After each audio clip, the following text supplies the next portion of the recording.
ये बात तब की है जब मैं हाई स्कूल के अभी अंडर हाई स्कूल था।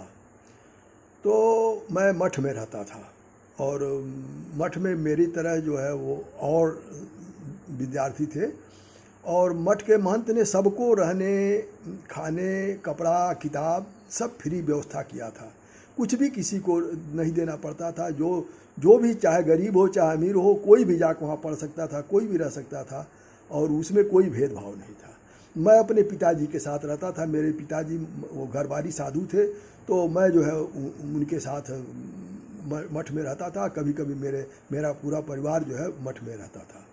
तो मैं इस तरह मेरे दिमाग पर कोई किसी तरह का कोई बोझ नहीं था। मैं एकदम फ्री था पढ़ने के लिए। तो उसी समय की बात है, ये महंत एक लड़के को लाए अपने चेला का चेला बनाने के लिए। तो वो लड़का जो था, एक तो उसका हाथ बहुत लंबा था, उसका हाथ एकदम उसके घुटने से नीचे तक पहुंचता था और वो जो है मैंने बहुत जिसको खुश रहने वाला था, खुश भी रहता था। और बाद जो हमने पता चला कि वो अनाथ था, उसके माता पिता नहीं थे, वो अनाथ आश्रम में ही उसके जन्म के समय ही उसको छोड़ दिया था और वो जो है अनाथ आश्रम में उसका पालन पोषण हुआ।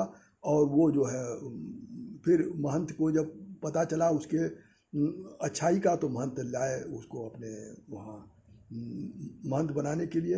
हालांकि वो महंत बना नहीं, चला गया।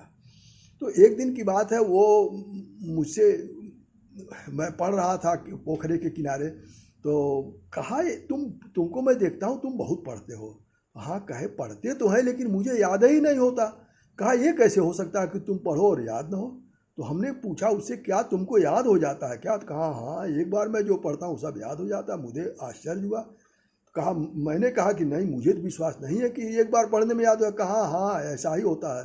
कहा चलो लाइब्रेरी में चलते हैं, तुमको जो किताब निकाल के देना हमको दे दो। हम वहाँ मठ की लाइब्रेरी में गए। हमने एक किताब उठाया, उसको जो है दे दिया बीच से खोल करके। वो लगभग 2 मिनट तक उस किताब वो पन्ना पढ़ा, तो उसके बाद हमको किताब लौटा दिया। कहा कि अब तुम उसको सुनो।